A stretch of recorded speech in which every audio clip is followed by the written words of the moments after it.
A 90-year-old man was planting saplings at the side of a road. Two young men on the other side of the street were watching him. They were laughing. What an idiot, they thought. It takes 10 years for a sapling to become a tree. You're not going to be here. So they walked across with a little bit of a snicker, and they said to the elderly man, "What are you doing?" And with a sincerity that sometimes can only come with age, he said, "I'm planting shade trees under which somebody else will sit." That, my friends, is the best definition of greatness you will ever hear. There are people in this world who do nothing but plant shade trees that's under which someone else will sit. And that brings us to Rose Barnett, who 9 months ago to the date, 9 months ago, was standing up here making a pitch to purchase Arrowhead Ranch. Show of hands. How many people know what Arrowhead Ranch is? Are you kidding me? One of the greatest music venues of the 80s and 90s in the world, a destination globally where legendary promoter Bill Graham brought in acts like Hot Tuna and Fish. Everybody knows who Arrowhead Ranch is, except people who come to the round table. I mean, Arrowhead Ranch is iconic. And when Rose Barnett stood up here 9 months ago without any capital and without any experience, some of us, including me, thought, "You poor, delusional idiot." You know, scientists will tell you that bumblebees can't fly. Well, let me edit that. Idiot scientists will tell you that bumblebees can't fly. And mathematically, that's true. The weight of the bee, by ratio to the size of its wings, it is impossible for that bee to fly. But someone forgot to tell the bee. It's impossible to buy an iconic musical venue like Arrowhead Ranch with no capital and no experience. But someone forgot to tell Rose Barnett, because last month, folks, she closed on Arrowhead Ranch. She is now the proud owner of one of the great icons in the world. If it sounds like I'm proud of her, it's because I am. In the 1980s, 1990s, Rose Barnett used to attend Arrowhead Ranch as a very young woman and would dance and sing to the music, would take it all in. It brought her great joy in her youth. And when I spoke to Rose about buying Arrowhead Ranch, you know what she told me? No margins, no profit, no free cash flow, none of the numbers I live with. What she told me is she wanted to give joy to young people today that she experienced in the 1980s and 1990s. You know what she was saying, folks? She wanted to plant shade trees under which somebody else will sit. Someone I'm very proud of, Rose Barnett. My name is Rose Barnett, and I'm just going to tell you a quick overview of the story of the Arrowhead, its place in music history, and why the time is perfect for its return. Our story starts here, in the Sullivan County Catskills, about 100 miles from New York City, in the town of Liberty, which has a hamlet called Parksville. Back in the 1800s, the place began as a logging camp. Then in the 1960s, and for 27 years hence, the property became known as the Arrowhead Dude Ranch, you know, a small hotel with a rustic ranch, you could ride horses. Around 1969, because of its close proximity to the Woodstock concert, Jimi Hendrix was reported to have been a regular visitor there and played in the Arrowhead's bar. Let's see. Then around the 1980s, the ranch was purchased by a young couple named Kenny and Michelle Hoff, who started to host festivals there and developed it as a music venue. My husband's band, the Underdogs, down here, were hired for the summer of 1990. They played every weekend as the house band. I was a regular visitor back then, and it was really, really a fun place. But In between the festivals, business was slow and the ranch struggled. Kenny and Michelle kind of ran it as like a mom and pop operation. But then things changed.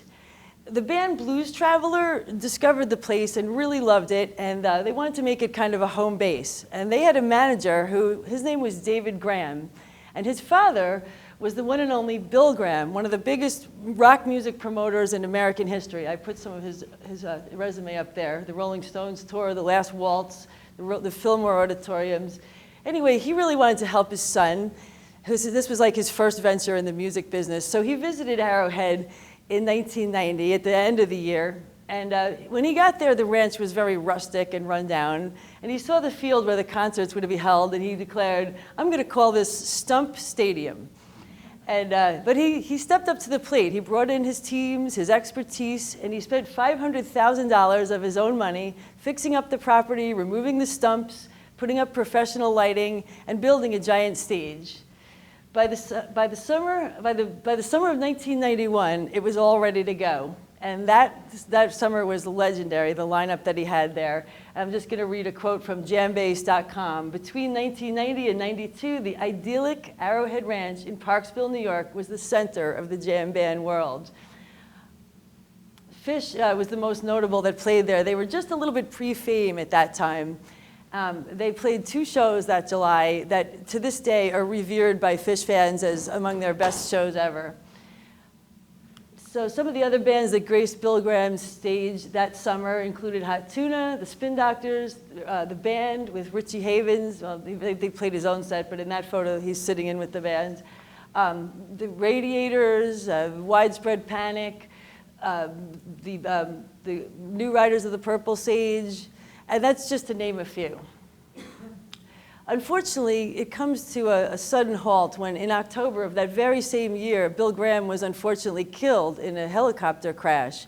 And without his leadership and expertise, they quickly lost momentum, and the Hops ended up giving up the property in 1992. So since that time, between 1992 and the present, the ranch has mostly been abandoned. There's 2 owners that I know of that have tried to run businesses there that didn't really get too far off the ground. During that time is when I began my dream of bringing the place back. I was a promoter during the 90s. I had a festival elsewhere in upstate New York, and really the point is that I found the most difficult thing about running a festival is finding a good place, a good venue where the town is friendly, it's not too far to drive, it's a good setup, good facility, you know. So I always remembered the Arrowhead, you know, during that time because, you know, it wasn't open at the time, but I always remembered how perfectly set up it was, how close it was to the city, just such a great location. So around 2007, I learned to invest in real estate and began reviving distressed properties. And I met with the owner of Arrowhead in 2001 to talk about buying it, but I just wasn't ready. She actually had it on eBay with this ad that I saved. She wanted $2 million at the time it was up and running. Anyway, just wasn't ready. Let's see. Oh, wait. Okay, let me go back to this. So anyway, my life changed in 2015 when I looked up the Arrowhead in the public records and found it had just been foreclosed on. And I just kept thinking about it, just sitting there with all that history. Like, I couldn't believe no one was trying to bring it back, you know? And then it just hit me, like, I think I'm supposed to do this. I think it's me. And my gut feeling was, yes, that's right. And I think I'd found my legacy. So I began starting a slow progress toward doing that. I formed a team, I got a lawyer, I got a real estate agent, I made the owner an offer, started negotiating, met the neighbors, met the town, and you know what? Every step of the way was like a go signal. I got a go signal, like it was meant to be. So anyway, I told all this to Steven Feldstein when I met him last summer. And he said this to me. He said, Rose, if you don't pursue this dream, I'm never going to speak to you again. And he invited me to speak at last September's roundtable, which I did. And from there, I met Diane Wesley, who I'm going to bring up in just a moment. But I just want to say she came on board and started helping me. And our momentum has increased exponentially since that time. Before I bring her up, I just want to make one more note about the music business and the music festival business. Between the days of Woodstock, when I did my festival in the 90s, and today, the music business has just exploded with festivals. It's unbelievable. It's what the Huffington Post called the billion-dollar love child for the industry. It's become icons in people's lives. For people to travel now to go to a music festival, it's very, very common for people of all ages and all musical tastes. In 2015, there were over 1,500 festivals in 70 countries. This year, Relics has a festival guide. You see the print's pretty small. This goes on for 12 pages of just the festivals that are this year. And the prices, like, Woodstock, of course, was free. I don't know if it was supposed to be, but it ended up being. My festival was $30. In 2015, Coachella, which is a popular festival in California, headlined by like Beyonce and Lady Gaga, top talent, they go for $375 for the weekend. That's just for a basic ticket. Now they have a thing called VIP, where you get like a special viewing area, shade, special bathrooms, maybe soft drinks. That for Coachella, that's an extra $575. And people are paying these numbers. So it's really, not that we're doing this for the money, but I'm just saying, that this is a really big business now. And I think that a music venue with hotel rooms and high-end amenities within the vicinity of New York City has extremely exciting potential. And the resurgence that's poised to happen in the Catskills it's going to be an exciting addition to that. Now, to talk a little bit more about the resurgence and to give you some of the details of our business, I'd like to bring up Diane Wesley, my senior advisor and the future COO of the Arrowhead Ranch and Retreat. Well, ladies and gentlemen, this is such a pleasure and an honor to be here today, to be able to speak to all of you. And it's because of this woman. When we first met, I saw her video actually right here from the round table. Within a month, we had a chance to get together. We had lunch. So I said, I see your vision. I see your dream. Let's make this a reality. And that is why we are here today.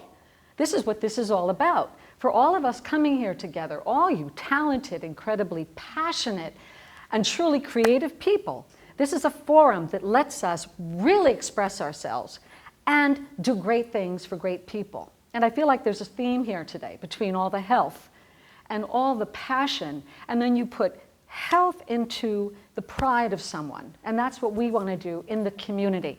We want to create a pride. We want to hire from the community in all the experts in all their fields and be able to bring back the health, wealth, and passion for their society. This is in Sullivan County. Our hotel will be a destination hotel. This is exceptionally exciting because now we've got momentum going. And I have a course called the Train of Great, which is a training course from everything from connection, communicating, delivery, speaking, building relationships, as well as reaching the head of every company. And this is what we did. This is how we put all this together. Rose and I both have a background in business. As you can tell, all the things she's done, which I think is outstanding. And we also have a connection in our music side of things as a SAG-AFTRA artist, as well as a singer and an actress. But I'm also very blessed to be a top 4 and 5 Billboard recording artist. So not bad for not being 20. People say, they say, so when did you do this? And I said, because you're between, Rihanna and Black Eyed Peas and, all these different people, and Rihanna was one of my stiffest competitors at the time. So as the singer, the songwriter, and the producer, they're like, well, who produced you? And you go, well, I did, with my partner. And they go, well, how did you arrange it? Or did you write it? Yeah. And they go, well, you're in the pop area. I said, yeah, I've done R&B, from everything, from rock and roll, R&B, you name it. So I'm very familiar with this arena. performing halfway around the world, all the way around the US, as well as islands, being very well set with knowing what goes on in a hotel. And this is how we all came together. So from both of our backgrounds, the beauty of all this, we have a chance to really make a difference. This has been her dream. This is her legacy. I saw it. So within this process, here you go. This is why we are so excited, because these are also visionaries. You are all visionaries. How amazing is that? Well, with a visionary, you get things done because you don't stop. You don't have blinders on. Most people have blinders on. We were talking about that earlier. I forget who I was talking to, and I said, everything's in a box. We're not in a box. We are so far out of that box. And we're building a community. We've been building our team. And as you can see, based on this, just so you know, and this is a feasibility study talking, 5.5 to 6 million more people per year as visitors. That's huge. This place had become so distressed in every way imaginable. No way, no how did they think they were going to bring this back. So here, on the next slide, I want to show you something. Okay, this was back in the 30s and the 60s. Booming everywhere. They had like 20 hotels here. They had, you know, look at Milton Berle right there. They did everything. But look at the glamour. Look at the space. Look at the pride they took. So all of a sudden, what happens? This is now. Everything went distressed. Bam, died. It just died. Now, there's a resurgence because people were visionary. It takes a visionary to move mountains. A visionary. So up here, this gentleman, as you saw with the Vieira Wellness Center, here's the beauty of it. He was able to purchase, and now that's got to be up and running by 2018. Over here, does anybody know what this is right here? Any idea? No? Could have been. It could have been. But you know what the greatest thing is? These two gentlemen are visionary. That's the old Concord area that they're looking at. Old Concord that had completely gone boom. So they're going, yeah. And this is how they're raising all the standards. These gentlemen, this is what they vision. This is, you can turn. This is what they are building. That's my camera. We were privy with one of our teammates to go around. I don't know if you know Robert Halprin from Lucon. He's huge. And this is what I said. In our team, and you're going to see, we took, I call the apples to apples. You interview 6, you narrowed it down to 1, you get the best of everybody. You do that, you can't fail because you have everybody the best in your team.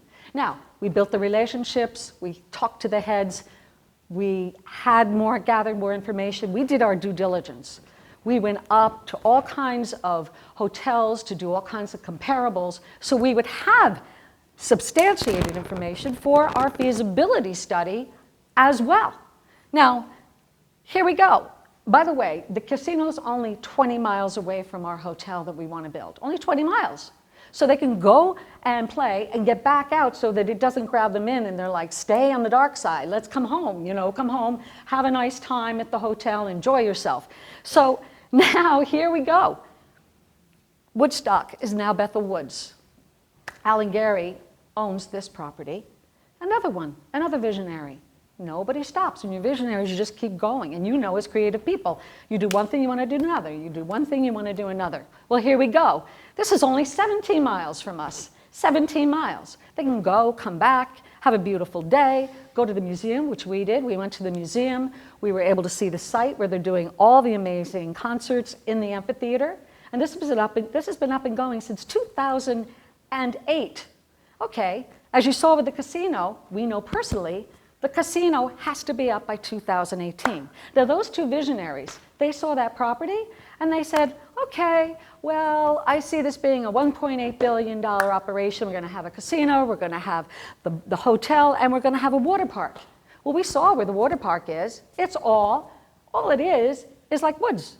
They have to cut everything down. They didn't just go there and say we're going to have a picnic. They said they're going to build this amazing opportunity to bring back the resurgence of this area.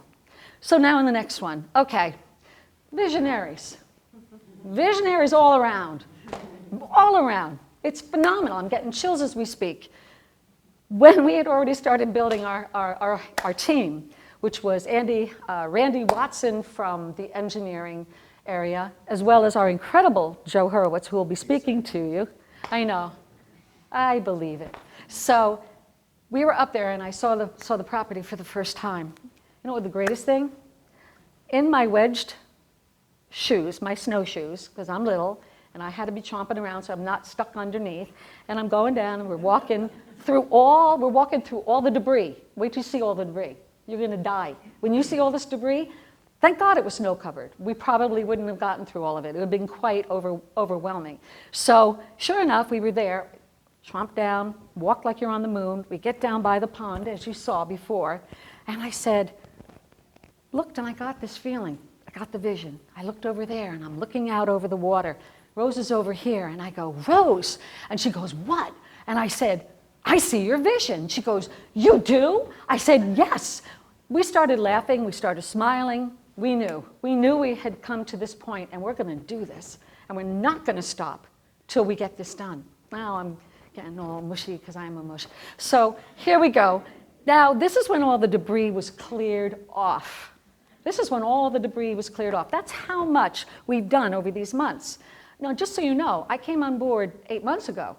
So when we sat down and laid out the plan, all this has come to fore in that time.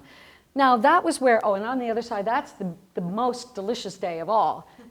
The most delicious, because that's when she signed the contract. And that was that picture right here. That was in our lawyer's office. That's powerful. Do you know how many hurdles we had to go through? As many as a great turtle getting to the sea. And that is no joke. That's how many hurdles we had to go through. But the beauty is, the town saw our vision because we had Randy Watson going to the planning board and Joe, and they said, they loved what we brought to the table so much, they said, we would welcome another 10 of you. How many times does the planning board say something like that first time you're out?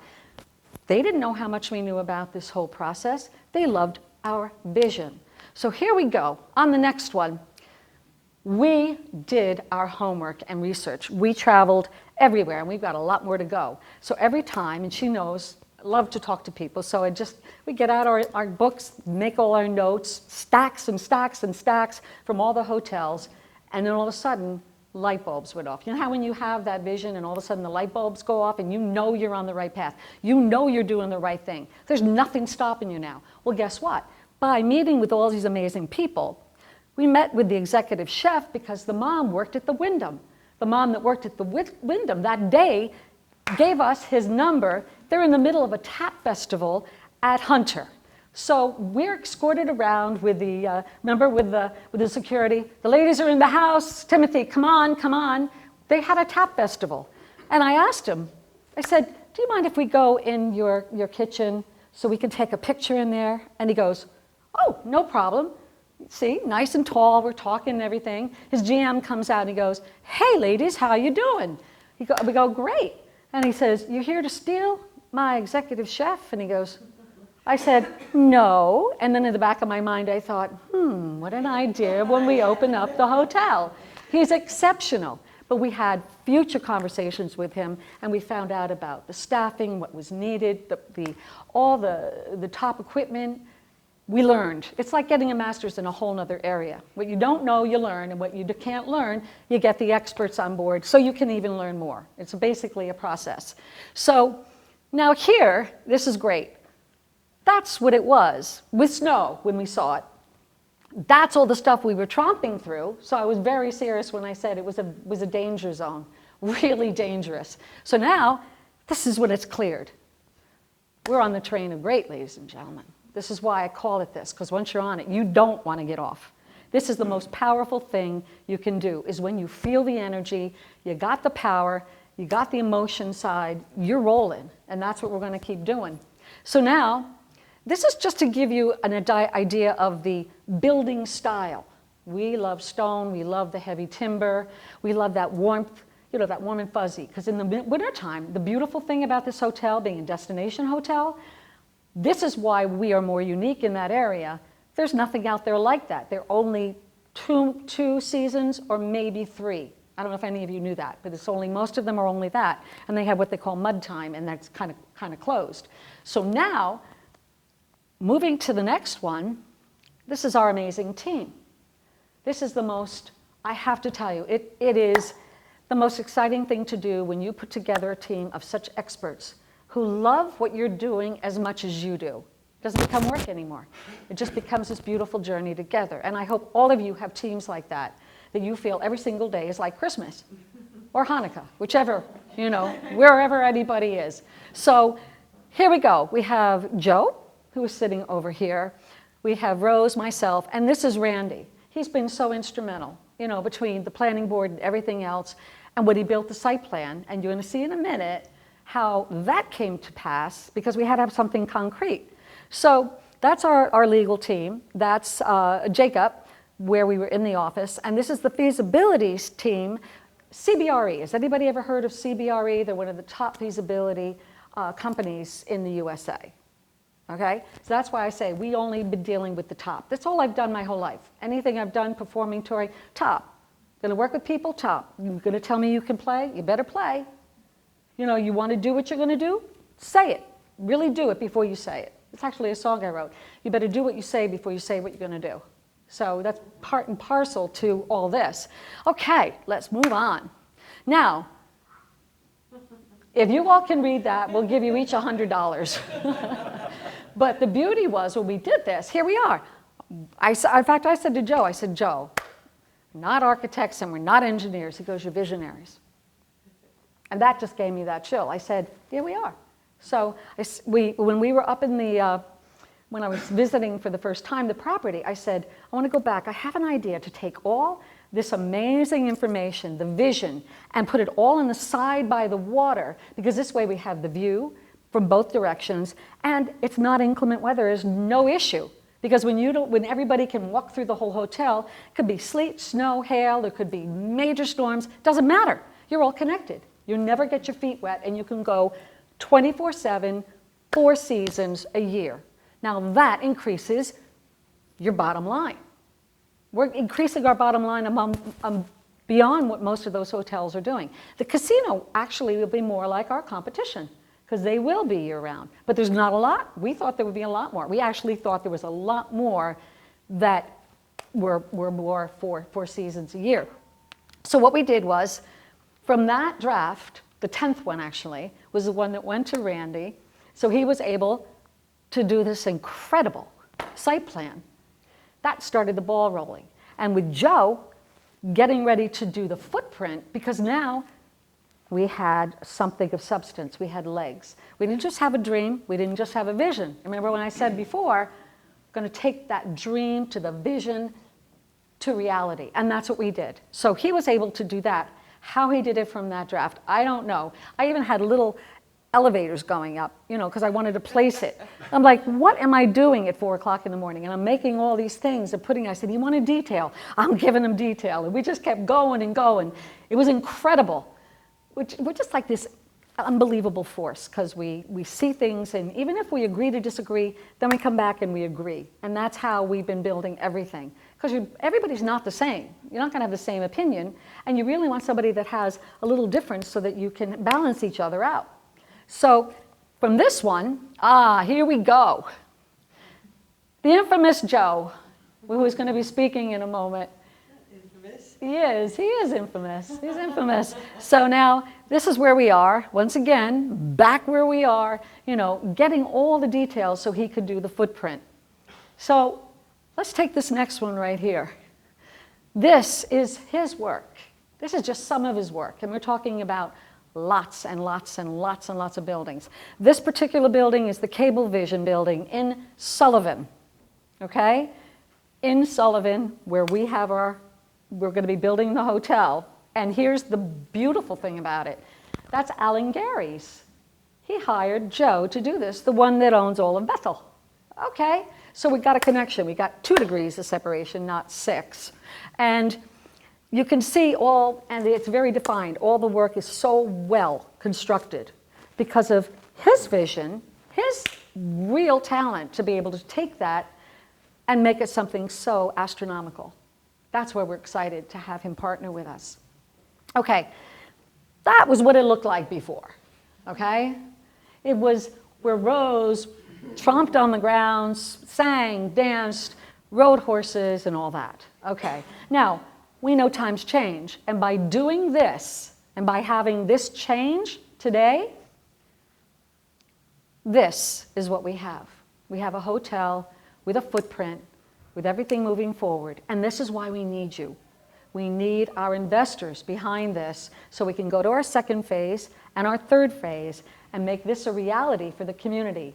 Hire the heck out of those in that community. Bring back their zest for life. Get rid of those darn drugs. Stop the drugs. Stop it right now. You have to be busy to not want to put something in your mouth or something in your body. If you have a pride, do you really want to mess yourself up? I don't think so. I think most people, when they bring pride back in themselves, they have this desire, such a strong desire to be better than they even thought they could be. And that's one of our goals with this. We keep this moving, keep building with all the other amenities that we're going to create, and we'll show you that in a minute. So, ladies and gentlemen, we got to change the little microphone here for a minute, but if you can help me welcome our friend, our teammate, an amazing architect who has really stuck with us and gone through and been very patient at times to really make sure we had the right pieces together. Can you please put your hands together for Mr. Joe Horowitz? Every single picture you had up here going back 60 years to hotels, to Woodstock, I've had involvement with. I mean, this is bizarre. I mean, right now, as a matter of fact, tonight, Bob Dylan is playing at one of my sites, which you referred to, because that goes back to the Woodstock Festival. Alan Gary, who's my client, who I'm doing project for right now, at the original Woodstock site. I was at the original Woodstock Festival. I got a little stoned. You know, but it is so strange to realize, I'll go beyond that. I grew up half a mile from here. I went to high school here. I went to all those hotels which are being torn down. I worked in as a busboy, as a waiter, paying for my college tuition to become an architect in the first place. In many cases, some of those buildings still exist. I've gone back as an architect to renovate them, the Neverly Hotel being one of them. If you're familiar with that. The Concord Hotel, and I worked there every summer for years as a busboy and as a waiter. It just goes on and on. It's bizarre. But let's get back to the project rather than me.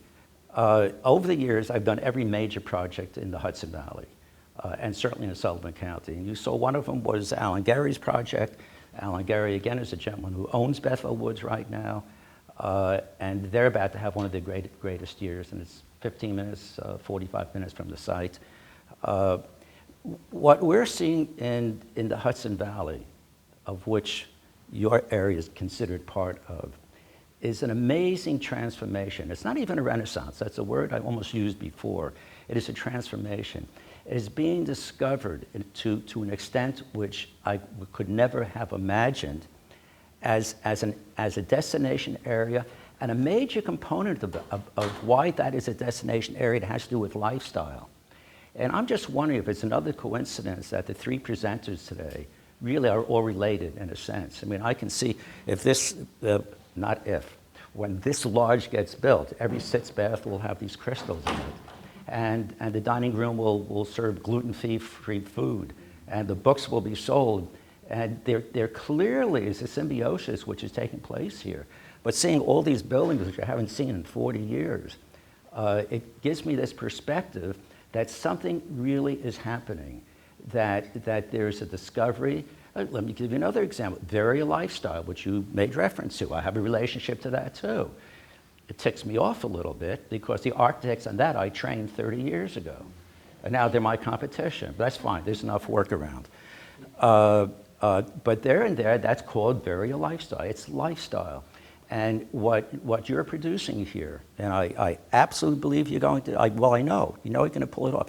Everything that someone would want on vacation, from health, lifestyle, entertainment, music, horseback riding, you can swim in the pond, it's all here.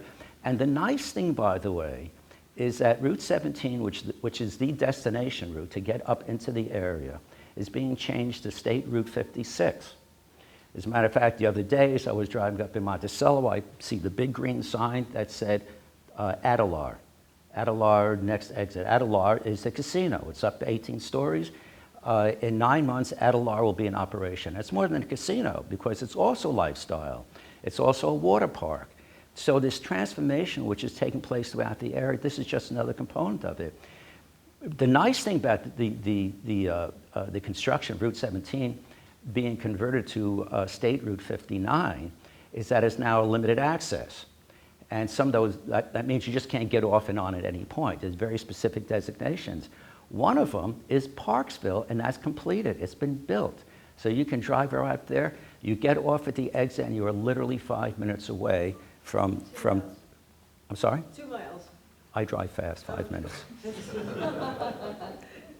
right, 5 minutes. It's like when we sail. By the way, just as an aside, one of the projects I worked on, because my office is in Ulster County, the site which I worked on to put a housing facility was turned down. The owner went bankrupt. I got a good friend of mine to buy the property. Guess who's performing there tonight and tomorrow night? Bob Dylan? Bob Dylan. Yeah. 3,500 people. So I see, you hang around long enough, I'm connected to every damn thing here. I mean, something is going on. I find it exciting. This is, when we build, I would say this is the most significant building of my career. A good part of these two gals, because they gave me their idea, but basically they, go ahead and do it. This is just a sketch, but this is 90% of the important work. I'm not going to go into the detail because we'll get so far down into the weeds we'll never come up again. But I've worked out all the movement through the building. We got Monday nights, we met with the ZBA Zoning Board of Appeals, so we can go up an extra story for the height of the building, so we can get the full 240, 250 units there. We'll have a public meeting next month, but at the public meeting, only the people who live next door who already support you. Every time we're out there, they're coming by to say hello. Why would they not? The other interesting thing about the site, when I was lying awake last night, thinking, what am I going to say, is that something which I've seen before should be noted, is that you're the first one in here. I know Arrowhead existed before, but in reality, you're the only thing going on in Parksville. As a consequence of this, you're creating tremendous value for everybody around you.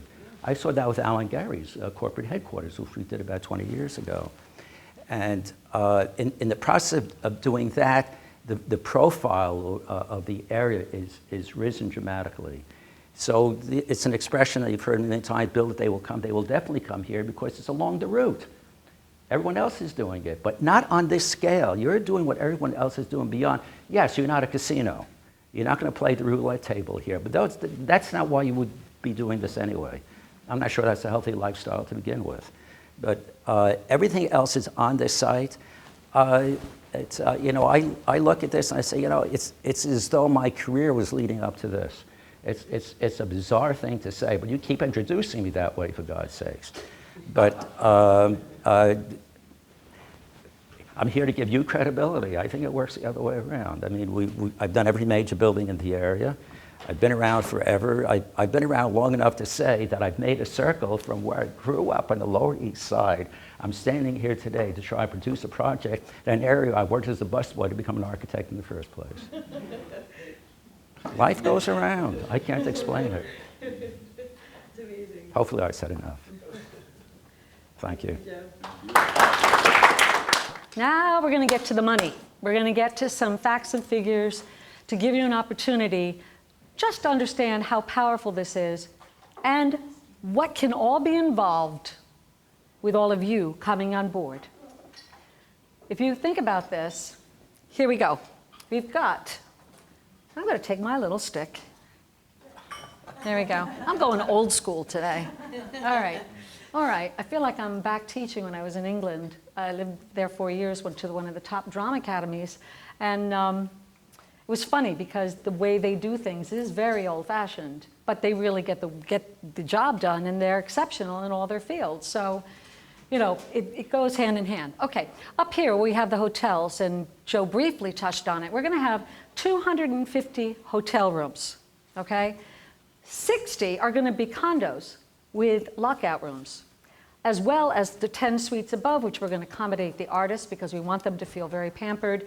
If the people come in from, like for their weddings, we want the wedding party to have, an exceptional place and experience. Plus for our staff, so if we have people permanently, as well as when we need to go up there, we're all going to be connected and we get the work done. So now, that's where the condos are going to come in. Now that's going to be a separate income from the feasibility study that we have that's even going to support more of what we're bringing to the table. And the great news is, I'll tell you now, the feasibility study supports us having the hotel there. They believe we will be prosperous. They feel with our uniqueness and what we're bringing to the table, what we want to do with the community, with all the events we're going to do, we're going to have over 12 streams of income coming in everywhere in the hotel, because that's how we're designing it. We want to utilize it and have people enjoy, have an experience, learn, grow, come back, tell their friends. And you're right, Joe, that's one of my phrases. If you build it, they will come. Anything I've ever done as an artist, building the band. When you build it, they will come. That's just the law of averages. That's what happens. So then we're going to have all the events in the ballroom. By the way, that's going to be a 600 seating ballroom because we want to be able to bring excellent artists coming in, people that really have the merit and they have the space to perform. It's not going to be 200. It's not going to be worth their money. It's not going to be worth their time. There's not enough invested. Being an artist, I know. So we made it big enough, then we can do the charities, we can do the job fairs, we can have exceptional music, and we can have weddings extraordinaire. And as you all know, I don't know how many have kids out here? Whoever has a child, Sweet 16s are almost as expensive now as weddings. So it's money, and they will go to a destination that's beautiful if it's really worth the time to go. Because we're going to have a spa that has hair, makeup, nails, massage room, as well as a gym. And we're going to hire all the people from the area. So they're going to be the expert in their field. And by being the expert in their field, remember my 6 street, like where you have your 6 comparables of your apples, we get the best. So they're going to have incentive to be the best and do their job. And that's what we're going to rise their level as well. So now, then we have the music concerts. We're going to also have music concerts outside, and we're going to have them periodically through the summer, all the way through a certain period of time from the end of spring going into the fall. It gets better. In the pub, we've designed it, so that's why we designed having the pub here, the stationary stage, the restaurant, and then the patio is also going to accommodate another 75 to do another separate event. I know you've been to weddings where it's 75 people. Well, guess what? Money, but it's also giving them, they can do their events, they can do their networking. We have a place over in the networking over here, okay? Oh, over here, okay, this is where our VIP and the condos will be on the bottom and the upper level. Over here, we have our spa area. We'll have a pool, indoor pool, and an outdoor pool. Believe it or not, a lot of our competitors up there only have an indoor or outdoor, or only a silly little jacuzzi, like at the Emerson, where it was almost 0 degrees and nobody was out there, and all you want to do is look, and then you went right back inside. You're not going in a jacuzzi when you can't even get in it to get out of it. And that's all they had. Did they have a beautiful spa area? Yes. So take notes, take mental notes. What do we like? What do we like about the rooms? What do we like about the design? What do we like about the whole atmosphere? Taking a bit of this, taking a bit of this, taking a bit of this, but also with our vision of what we want. So you just get the best of everything.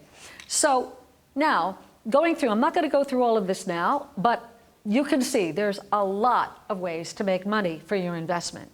Okay, let's do the next. This is detailed, but this is what our feasibility study is supporting, that we can be there. That's the biggest thing, because if you can't be there and you can't support it and you can't make money and you can't be profitable, there's no reason to go any further. Well, now we are. Let's go to the next one. This is the regional travel spend. Now this is where I'm getting really excited. We're getting really excited because what I said before, and this is really powerful, by 2019 when we're up, and 2018, another 6 million people are going to be traveling there. These percentages are going to go off the roof. They're not even going to compare to 16 right now, or 15, or 14. And all that growth in between with all the social media and the search engines and the marketing strategies and branding, it's insane what can be done. Now here, let's go on again. Okay, we're considered upscale, upper upscale. And we did a lot of research on this because that is comparable to the casino, to all the other places that have really sharp and, you know, they're quality places to go to. The reason you go to a retreat as well as to a hotel, you want all the amenities. You want to feel like you're pampered. You want to feel like you're going away, you're getting an experience. You're not going to get stressed, like you were talking about stress. People get stressed when they go away because they don't have those amenities. They feel like they go away, why am I here? So this you can go away with your husband, your boyfriend, your friends. You can just chill. Plus the music will be continual. That is the beauty of this whole thing. The music will be continual. So you have the water, you have the music, you have the events, we have the workshops. You can even learn something. Like if you've always wanted to be able to be a performer and you're standing up there, we'll videotape it. They'll have an experience for that weekend, and we're going to be setting up workshops like that. It's endless. So let's move on. We have our competitive set. All right, they had to go over to Pennsylvania and up into New England because there was nothing like us. This is how powerful this is. There's nothing literally like us up there. They have components here, components over there, but nothing like us. And that, I think, is exceptional. Now, let's move on. Moving on. Okay, with CBRE and anyone who is seriously interested in being part of this experience, any investors who really want to sit down with us, we will do a one-on-one go over all the details. I know we don't have time now, but we really want to let you know we have all the facts and figures, we'll have all the details for you. That whole part of the feasibility study will be solid. It supports everything we're saying here and everything we want to do. That's why we're so excited. The train of great is rolling. So now, as you can see, let's go to the next one, please. Just to recap, all right, we have several phases that are going to need financing. Our second phase, which includes all the things that Joe is going to do with building the 3D format so you can see every little detail. He even had, at his office, he even had little cars and little people underneath. It was amazing. It was just so incredible. So then phase 3, we're going to need $30 million. And that's to build the construction, hire, again, apples to apples, 6, we get the best for our construction company as well, and all the other things, including all of the hotel people, as well as the partnering with the right or franchise with the restaurant itself and all the other components. Now, in our pro forma, and this is huge, we have 3 sets, low, medium, and high of projections. We will be happy to share this information with any potential investor. Our evaluations are based on the lowest set of numbers so that our investors will have a tremendous safety for margin. Now, a lot of companies don't do that. We're going to do that. We want you as happy as we are, because then everybody makes. My philosophy in life is nobody's greedy, everybody eats. And that's what we want to premise this on, so that people can, they can just surge from the ashes and grow. And they also have, you know, like incentives to even feel better about being part of this community. Now, we are willing to mold this offering in any combination: debt, equity, convertible debt with warrant kickers, or any other format that pleases our investors. This is where we'll get down and get busy with all the numbers. Those numbers, baby. Okay, the next one. All right, well, we thank you for this time, and I think you're all awesome. We love listening to all of you, and I think we have a synergy going on here with all the health. Everything from food, which we could very well be incorporating, and all the other capacities, and with Colin being able to educate. I don't know where he went. Oh, there you are. Hey. So we'd be able to incorporate all that you're bringing to the table. That would be, I'm just getting an idea, that would be a great way to educate in those areas so that they have the value of health and nutrition and mental health, which we want to combine. That could be one of our workshops. Now I'm getting my chill again. That would be an exceptional part of the whole community. So we will set up a time with you. Let us know. We have our information up here. I'm going to move away so you can see it. I think you have our cards, whatever else you need. And those who are watching, we thank you for taking the time to review. Ladies and gentlemen, we thank you for being here today. Thank you, Rose and I. Thank you so much. Thank you.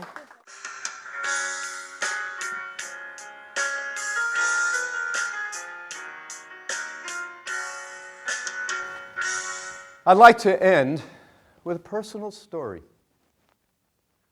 A long time ago, I was a 21-year-old, very angry young man who did some amazing sales records.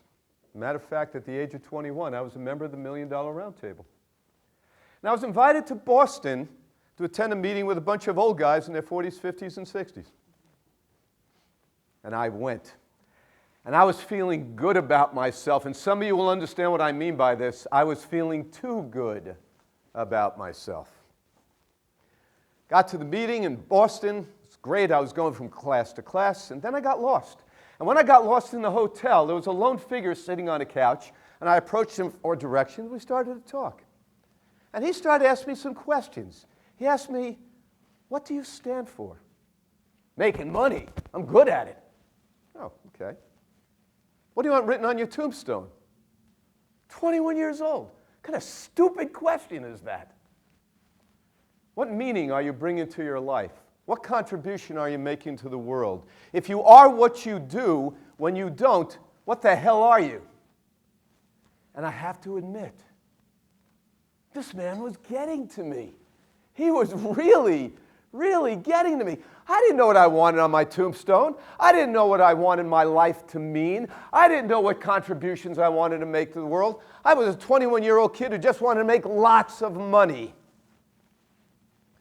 About 30 minutes into the conversation, way past the classes that I was already missing, I looked at his name tag. We have a name tag here, and I was kind of surprised what I saw.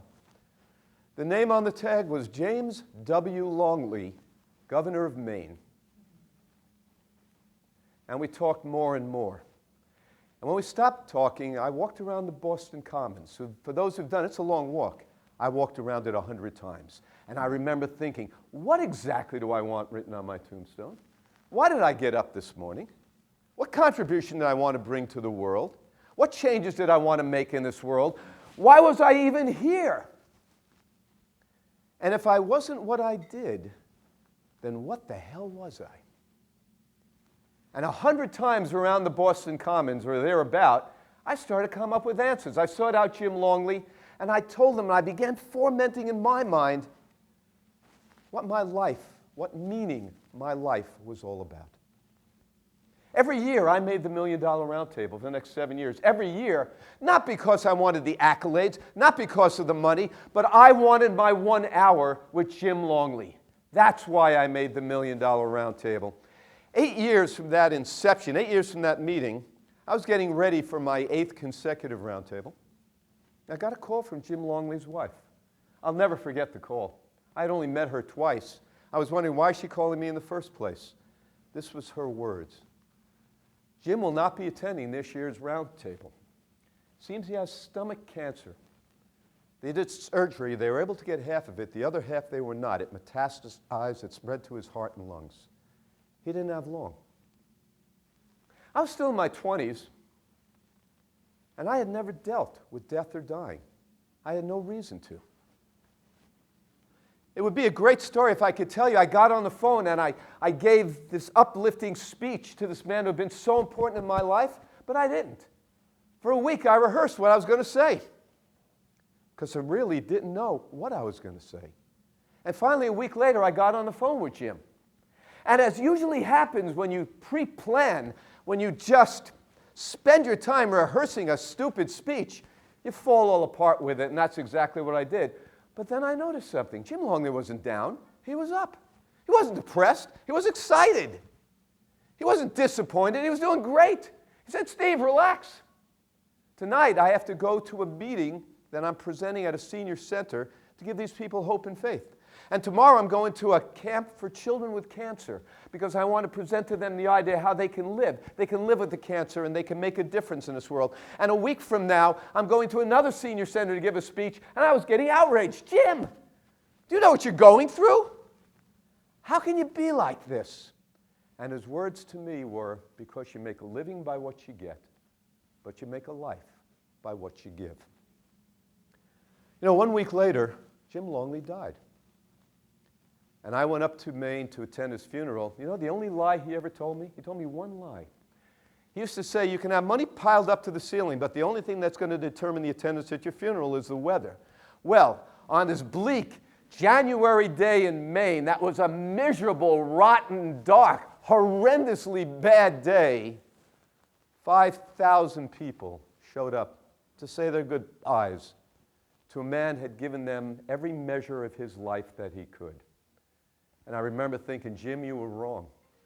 You can have money piled up to the ceiling, but the only thing that will determine the attendance at your funeral are your contributions and your character. And those 5,000 people were a testament to this man's character and this man's contributions to the world. As they lowered Jim's body in the ground, I made a determination that when I got back to New York, I would begin this round table, and that's how it was begun. That's how it started, folks. Because as they lowered his body in the ground, I realized for the first time in my life that you do make a living by what you get. You make a life by what you give.